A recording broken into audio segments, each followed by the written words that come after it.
This year's snakehead season was far harder than I expected. Normally, every year, around this time I would encounter some truly massive fish. 15-pound snakeheads were almost guaranteed.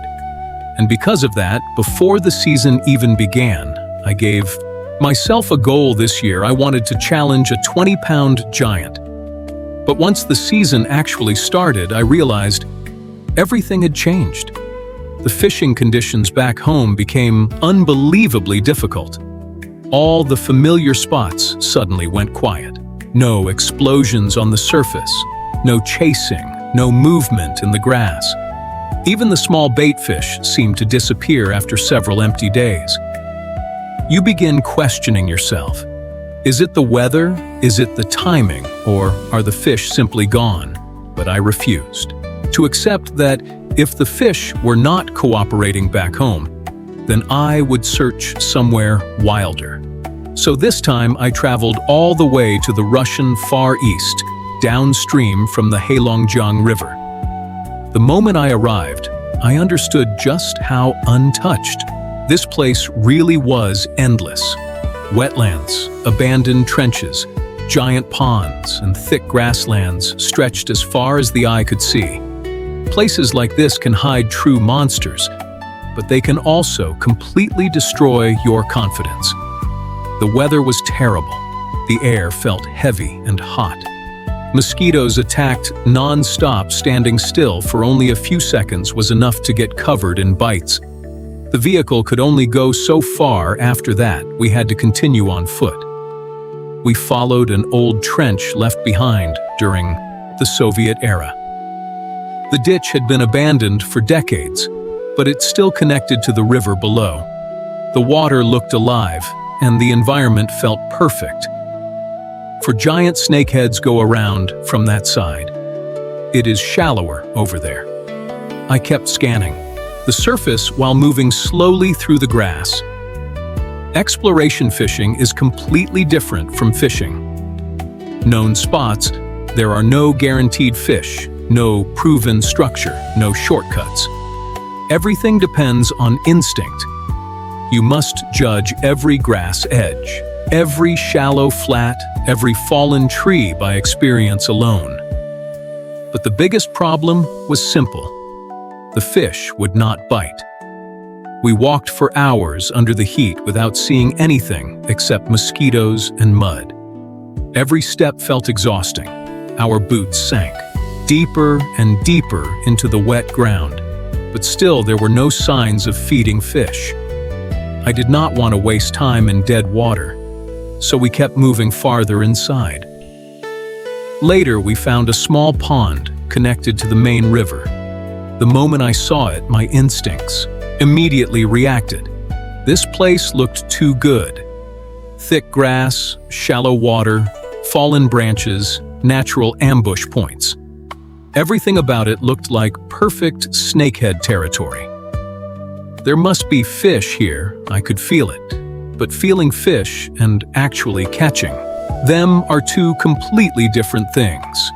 We parked far away and waited until afternoon, hoping the temperature would rise enough to activate the fish.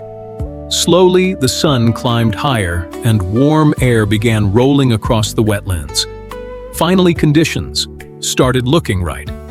But even then, the fish remained cautious. That was the painful part. You could actually see them. Sometimes a shadow would move beside the grass. Sometimes a wake would appear behind the lure. Sometimes you could even watch, fish slowly follow the frog, but at the last second, it would turn away. I knew many of these fish were guarding fry. They would chase away anything entering their territory, but rarely commit to a real strike, especially the bigger fish. Still, this was the best area we had found so far, and I could not leave the next morning. At 5 o'clock, the wetlands were silent except for insects and distant birds. The air was cool and heavy with moisture. But the more I studied this area, the more convinced I became there had to be giant fish here. Large grass beds created perfect hiding places, Narrow openings connected the shallow flats. And beside the weeds were submerged trees, exactly the type of structure massive snakeheads love. If there were fish here, they would be big. So I decided to stay patient by early afternoon. The temperature climbed to around 25 degrees. The smell of wet grass and mud filled the air, and I picked up my rod. Once again, this is the true charm of exploration. Fishing. Everything is unknown. You never know what the next cast will bring you. Might spend days without a single bite, or suddenly connect with the fish of a lifetime. That uncertainty is what makes the adrenaline so addictive while moving slowly. Along the grass edge, I suddenly noticed a dark shadow ahead. Fish, and not a small one. Instantly, I crouched lower so it would not notice me. The fish was extremely close. I could clearly see its shape moving beneath the surface. My heart started pounding.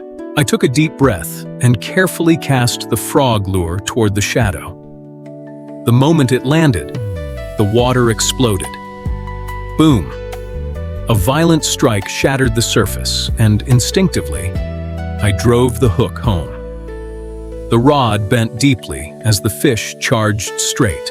Into the grass, massive splashes erupted everywhere, and every headshake sent brutal power through the rod. Do not lose it. Do not lose it. I held as hard as I could. This fish was unbelievably powerful. Not especially long, but incredibly thick, especially the head. After several intense moments, the fish finally rolled near the surface, and I rushed forward to grab it. The moment I lifted it from the water, excitement exploded through my body. Finally, after 2 full days of searching, I had finally connected. With a real giant, this fish was easily over 10 pounds. Its body was thick like a log, and the head looked enormous in my hands. But what happened next shocked me even more. Right after releasing the fish, another massive shadow appeared beside the grass. There is another one. All my exhaustion instantly disappeared this time. I became even more careful, slowly crouching beside the grass while watching the fish move through shallow water. I could hear my own heartbeat inside my chest. One cast. Boom! This strike was even more violent than the first. Water exploded into the air as the fish rolled wildly across the grass bed. The power was terrifying. Several times, it nearly dragged me into the mud while charging toward deeper water. But moments like this are exactly why we chase giant fish. Because when a true monster finally appears, every second becomes unforgettable after a brutal fight. I finally pulled the fish onto land the moment I saw it. Clearly I froze. It was massive. I am 1.80 meters tall. And compared to my legs, the fish looked unbelievably large. But the most shocking part was its head. The width felt almost as wide as my own face. This fish was definitely over 15 pounds. Honestly, I wanted badly to weigh it, because my goal this year was a 20-pound giant, but I had already walked too far into the wetlands, and carrying the fish all the way back could easily kill it. After hesitating for a long time, I finally decided to release it. The fish paused for 1 second after touching the water again, then suddenly exploded forward with a huge wave before disappearing into the grass forever. At that moment, all the pressure from the trip disappeared. 3 days of searching, 3 days of uncertainty, 3 days of exhaustion, and finally the Far East had rewarded me. That is the beauty of exploration, fishing. The unknown, the pressure, the excitement, and the unforgettable explosion. When a giant snakehead erupts from the water right in front of you, this Far East giant snakehead expedition was finally a success. Next time I will return in late May or early June. because that is when the true season of giant monsters truly begins.